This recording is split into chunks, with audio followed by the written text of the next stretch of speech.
Your first book, Conversations with God, was such a phenomenal success.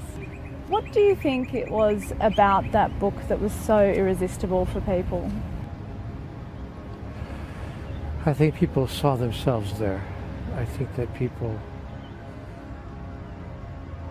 realized that what they found in that book was what they had been thinking in their minds and hearts. Not everyone, of course, but many people felt that.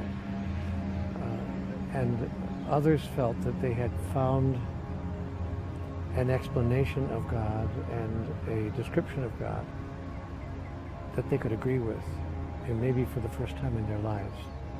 I recall vividly one person in particular, one lady, who came up to me maybe 4 or 5 months after the book was released at a speaking engagement.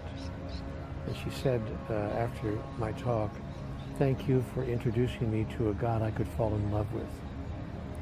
And I think that really captured for me the essence of what happened in that book, in that people found a God they could love again, and not a God they had to be afraid of or worried about or wonder whether it was even there or real, but a God they could really love, a kind of a God that they could think of as their best friend, rather than this overbearing parental figure that they had to appease and make sure that they didn't offend.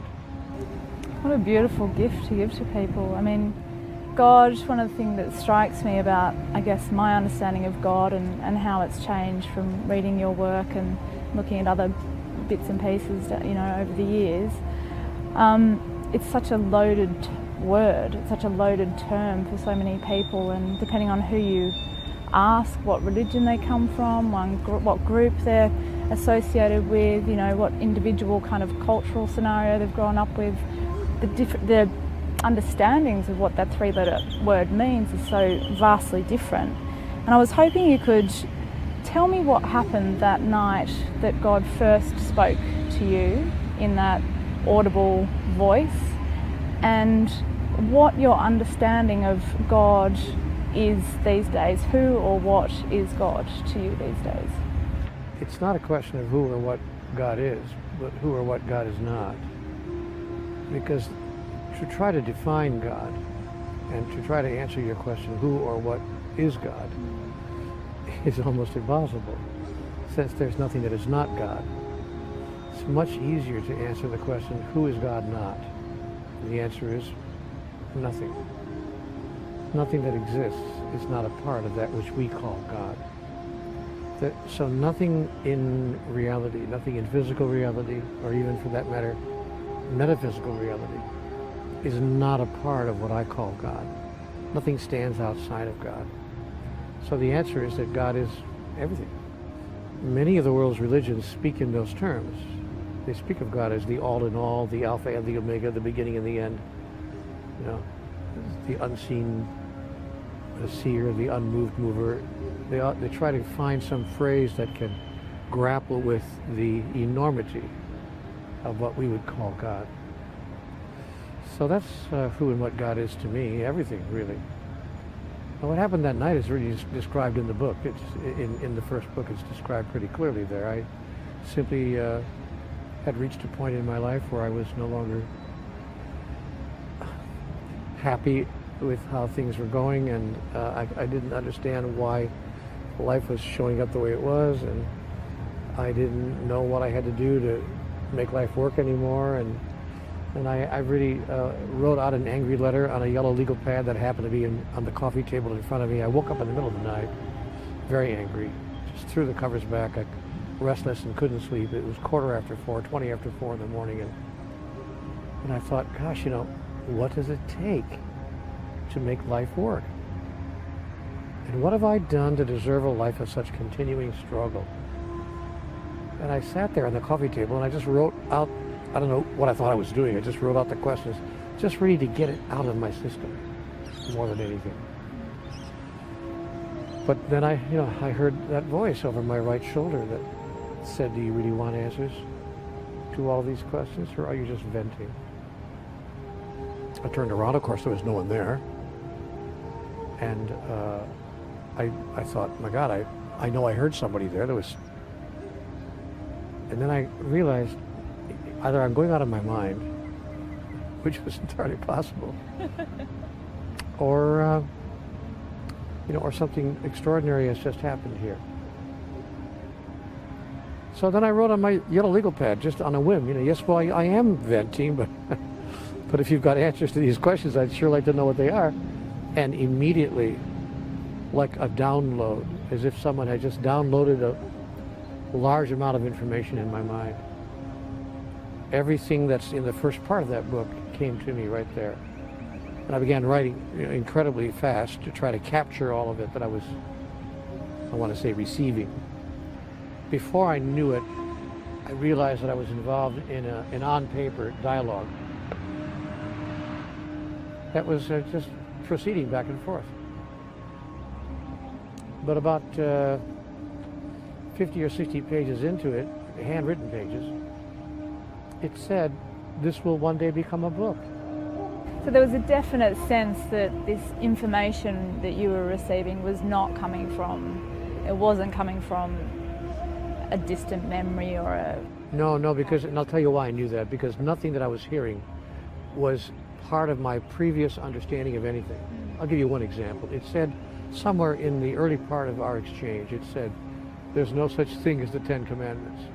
That was so far removed from my upbringing, from my, spiritual awareness, what I presumed to be my spiritual awareness. It was so far removed from my cultural understanding that such a thought was almost blasphemy.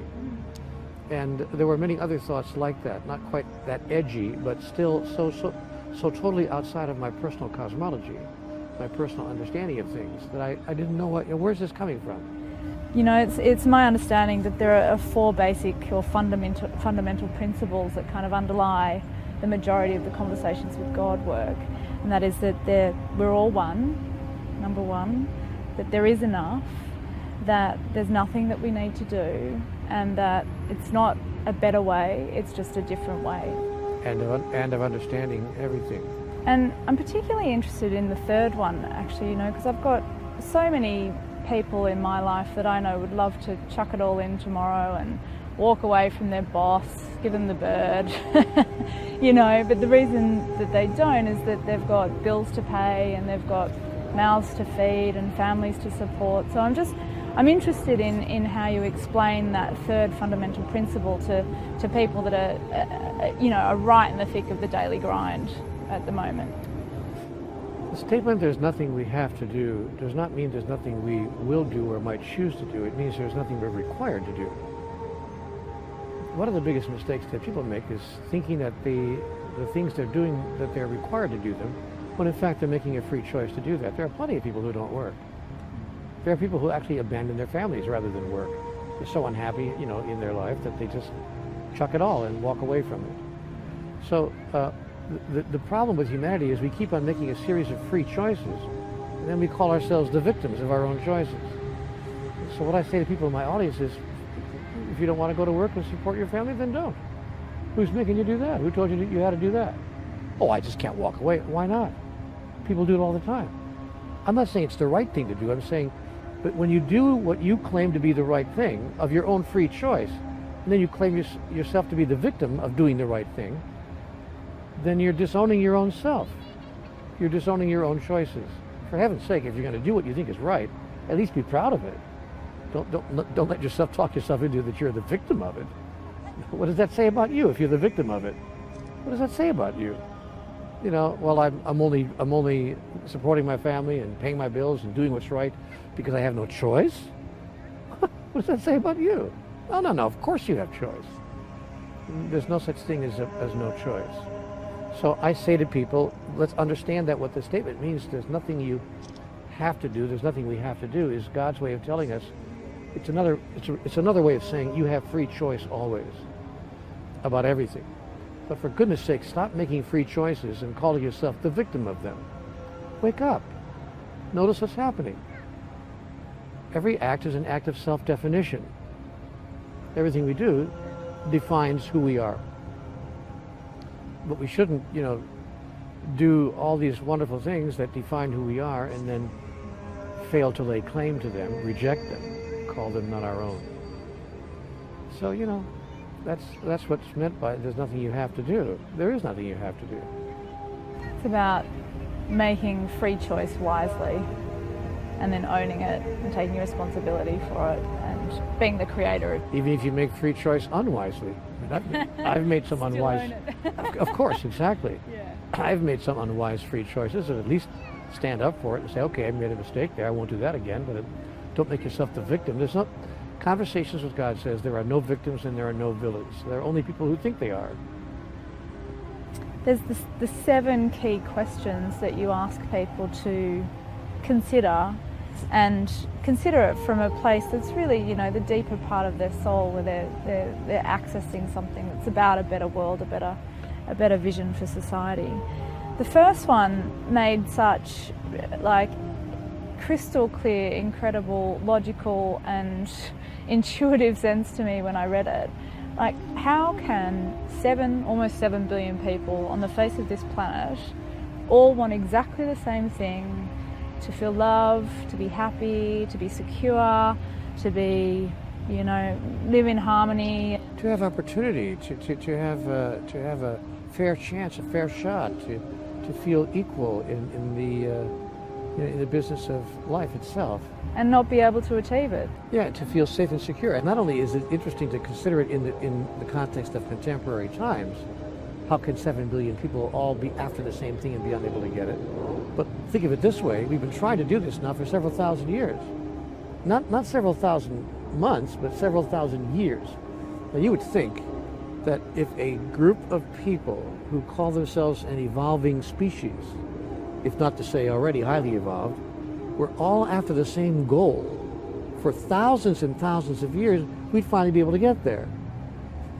So how is it possible that we're not able to do that? It's mind-blowing when you ask that question. And I've never thought about it like that way, but as soon as I read it, I was like, that is ridiculous, absolutely ridiculous. Yes, if we were scientists in a laboratory, we would have said long ago, obviously there's something we don't understand here. Yeah. The understanding of which would change everything.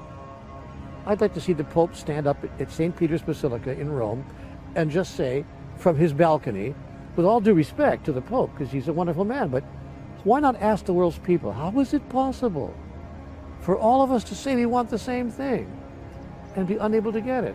What do you think the answer is? Oh, the answer is obvious.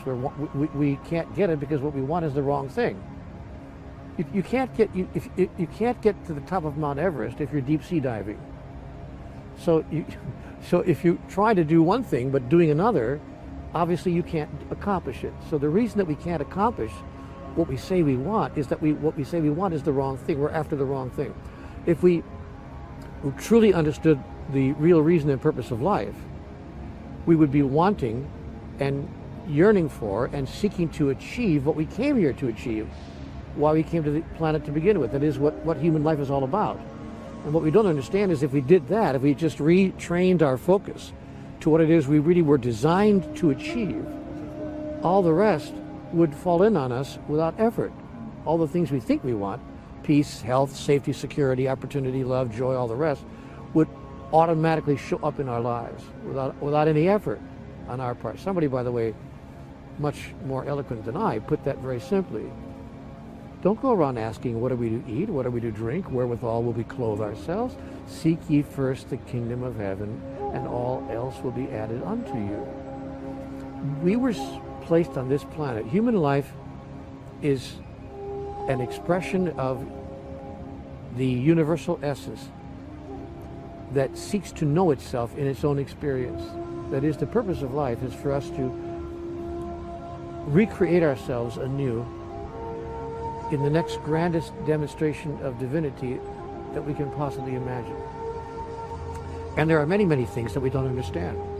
But one of them is our right relationship with each other and our purpose for being here in life itself. Is there something about ourselves that we don't understand? Of course, we don't, yeah, and that's the third question of the 7 simple questions that would change the world overnight. Is it possible there's something we don't fully understand about who we are? The understanding of which would change our lives forever for the better. And the answer is, of course there is. What we don't understand is that number one, that we are individuations of divinity. that we are aspects of God itself. And number two, what we don't understand is that we are not separate from each other. There's no separation. That we are all one. And I almost flinch from saying that because it sounds so hackneyed, so trite, so new agey. But in fact, it's true. And it is, in fact, fundamentally true that there's no separation between us any more than there's a separation between a drop of the ocean and the ocean itself. So when we understand our right relationship to each other, we would never put dollar value ahead of feeding a small child someplace in some corner of the world who gets a half a bowl of rice every week to try to subsist on and is dying. I mean, they're dying by the hundreds every hour for lack of food, just to use one example of the many cruelties that we sit back and we go, tisk, tisk, tisk, you know, we're doing our best. We're not doing our best. We're not even doing close to our best. Look, if we can put a man on the moon, if we can dissect the human genome, we can find a way to stop humanity's cruelty to itself. It's absurd. I mean, guppies eat their young, but human beings shouldn't be doing that. So it's you know, it's such an obvious thing that one almost becomes incensed thinking about it. It's like, you know, hello, wake up, right to the camera here. Hello, humanity, wake up. We are not guppies. We are not fish that eat their young. There ought to be a way to do this right. But you can't if it's about, you can't do it right if the economic system, bigger, better, more, bigger, better, more, bigger, better, more, drives the engine of the human experience. And that's a problem in itself. I mean, there's enough evidence out there to show that we're driving an unsustainable level of economic growth as it is. You know, the rate that we're using the Earth's resources would require at least 1.5 of our planets to keep going, even for a little bit longer. Let me tell you something, my friend. Before the next 5 years are out, 10 at the most, and probably more like 3 or 5, we're going to have a food crisis on this planet. I mean, a major food crisis, not just a minor one. We're going to have a minor food crisis before this year is out, probably before the next growing season, because of the global warming and the problem that it's created with droughts all across America and in the bread baskets of the Middle East and everywhere else, that we can't grow enough food anymore. So you're going to find that only those with enough money, here we go again with the economic system, will be able to get food, and those who are very, very poor are going to not be able to access food because it'll cost, and whatever the traffic will bear, so prices will rise, prices will increase dramatically for a simple can of corn, because they can't grow corn fast enough. We're going to have a water crisis on this planet before the next 5 years are out as well.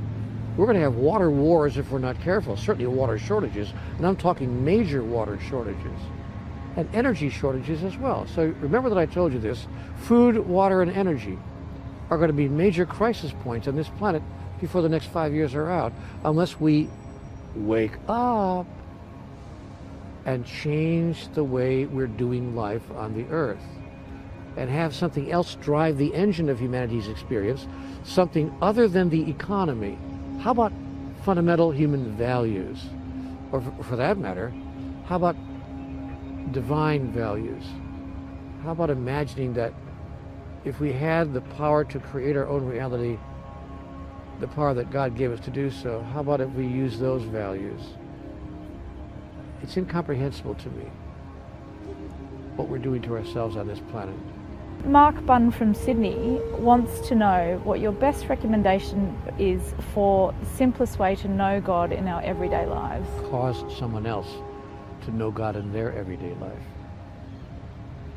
Whatever you wish to experience for yourself, whatever it might be the cause of someone else experiencing it in their life.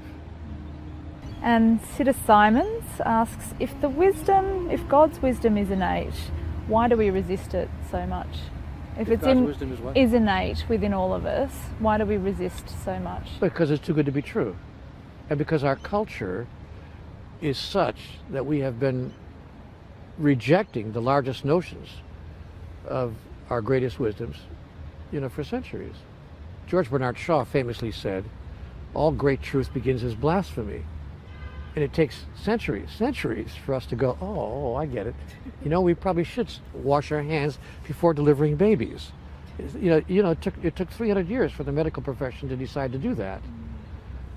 Just to give you one striking example, and I got 100 of them. So we tend to put more value and more faith in the understandings and awarenesses of our forefathers, of our ancestors, than we do in the callings of our own heart and our own soul. So, because we think, well, they must know, they must know, and they don't know. And the result is that the sins of the father are visited upon the sons, even unto the 7th generation. We keep on repeating the same mistakes over and over again, expecting to get a different result. That's the classic definition of insanity. But the reason that we don't give in to, surrender to our own inner wisdom, the wisdom of God that resides in all of us, is it's almost too good to be true. It's almost too simple, almost too easy. We can't imagine life could really be that way. But if we ever began to live our daily life from moment to moment, moving inside the wisdom of our soul. I've just finished a book, which will be out in a few months, called The Only Thing That Matters. And The Only Thing That Matters argues for the combining of the mind and the soul in the consideration of our daily choices and decisions. See, the mind holds nothing but experience, which it imagines to be knowledge. But experience is not knowledge. It's simply experience. And your experience can be warped by all manner of things. Knowledge, true knowledge, is held in the soul. Eternal wisdom is held in the soul. So our job as human beings is to find a way to marry the mind's experience with the soul's knowledge, and to come to a place in between. When a person does that, they're said to have been centered. So you're really centered in that place between the mind and the soul. All great mystics have found that place. They don't just reject the mind altogether, because the mind's experience is valuable. If I didn't know about the mind's experience, I would touch a hot pan on the stove and burn myself, or put my hand in the socket and get a shock, or walk off the edge of a cliff. So my experience, my mind is a good friend. I'm not saying we should reject our mind, but all the true mystics and masters have found a way to marry the mind and the soul, rather than to live exclusively in the mind, to the exclusion of the soul. If I had one piece of advice for human beings, it would be connect with your soul. Find a way to connect with your soul every day. Not once a week when you go to church or synagogue or temple, but if you even do that, but every single day. How do you recommend people connect? Well, there's 1,000 ways to do that. Meditation, guided imagery, visualization, ecstatic dance. Whirling dervishes do it all the time. Reading good poetry, praying. There's 1,000 ways. But it starts with willingness. You must be willing. You must say, okay, God, or life, or whatever word you want to use that's comfortable to you. I'm here and I'm willing to be quiet for a moment each day with my soul. And if you do that often enough and regularly enough, ultimately you'll discover an opening, something happens. And it's not just a flash, but it occurs on a regular basis. Mystics know how to do that, and all the great masters have done that. So Katrina Kavanagh from Wollongong, she asks, in your book you refer to a point that we are never meant to die. Can you tell us more about that? You're never meant to die. We were never meant to die. The life form that we call human being was designed to live forever. The only reason that we die is because, the only reason that our physicality ceases to exist in its present form is because of the environmental factors that we've created through the years that have made it virtually impossible for this magnificent physical specimen that we are to continue to exist in this present form. And the ways we've done that are multitudinous. Too many ways for us to describe.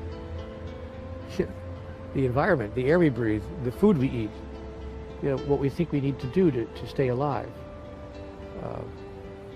We imagine we have to, it's the things we imagine we have to do to survive are really what cause us to not survive. Like, chowing down on a piece of steak 3 times a day. Meat for breakfast.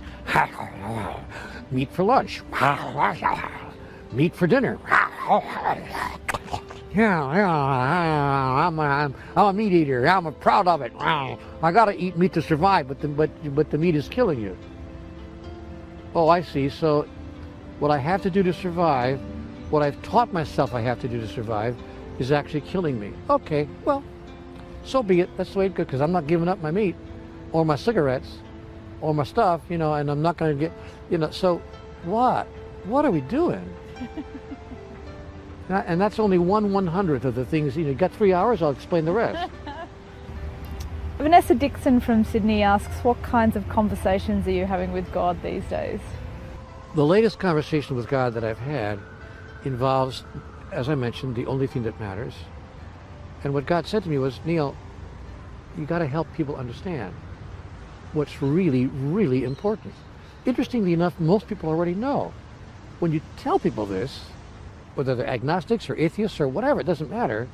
Men, women, even children, they'll look at you and they start nodding their head. Yeah, I know that. I know that. Yeah, I know that too. I know. I really know what's really important. Then why don't you live that way? Good question. See, because this is what I thought was important before my own memory of what is really important was open to me. I thought life was about get the guy, get the girl, get the car, get the job, get the house, get the promotion, get the office in the corner, get the kids, get the grandkids, get the sickness, get the gray hair, and get the hell out. And that's life. It's just, you know, that's how it works. And then I realized that none of that mattered. None of that. That doesn't mean I won't do any of that. I may still have children and get a good job and all that, but not because that's what matters, but because that's simply the way that I express what matters. The only thing that really matters is who you imagine yourself to be and how you choose to place that into the world of your experience. If you imagine yourself to be an aspect of divinity, what does that look like to you? And how do you choose to place that in your life?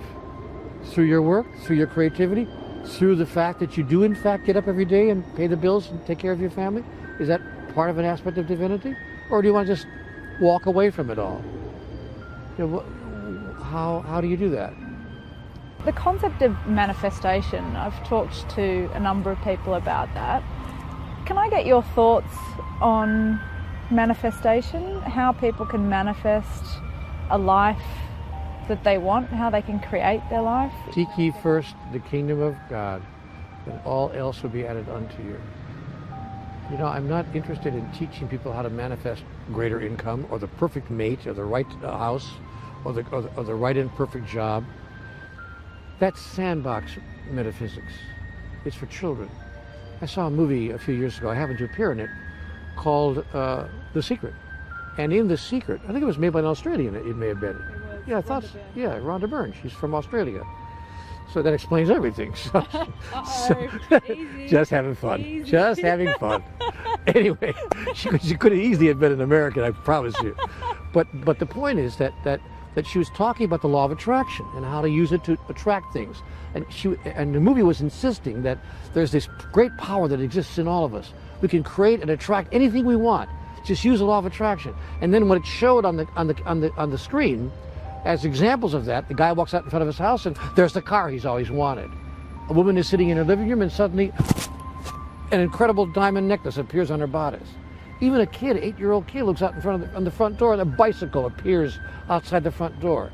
All these things, you know, will appear in your life just because you can use the law of attraction. And you know what my first thought was when I saw that movie?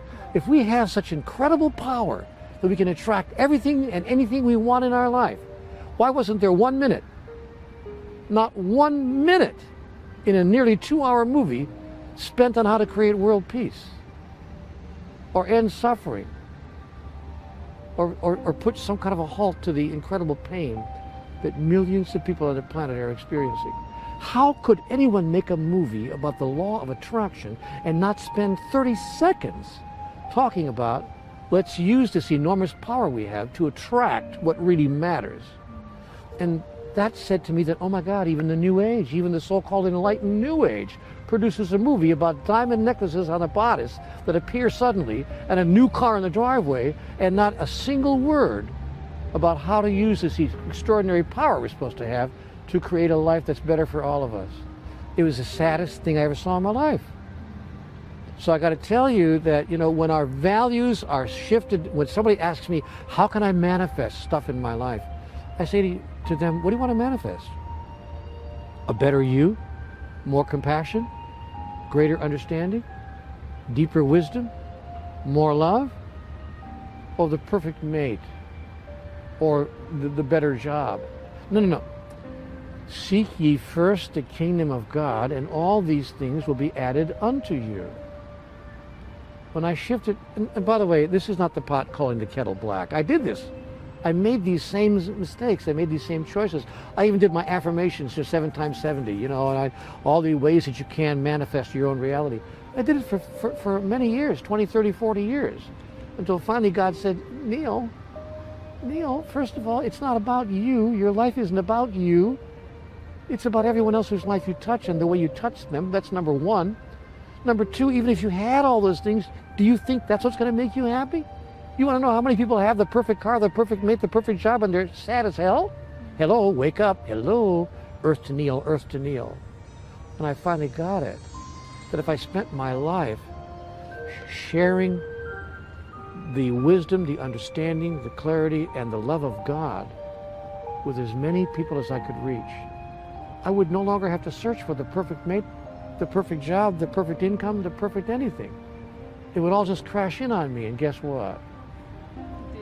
Hello? You know, I mean,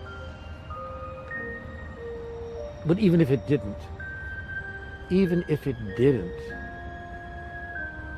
wouldn't matter. You don't find very many unhappy people who are spending their lives sharing compassion, patience, understanding, wisdom, and love with all those whose lives they touch. They're not worried about when their next hair appointment is, or what model and make the car in the driveway is, or how much money they're making every week. Do you think the Dalai Lama cares about that? Do you think that Thich Nhat Hanh is worried about it? I don't think so.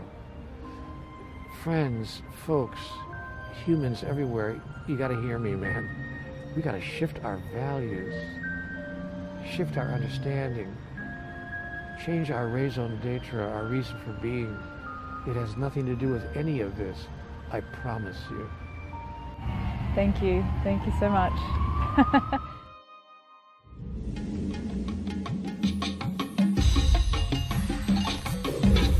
إن أعجبك الفيديو لا تنسى الإعجاب والاشتراك في القناة.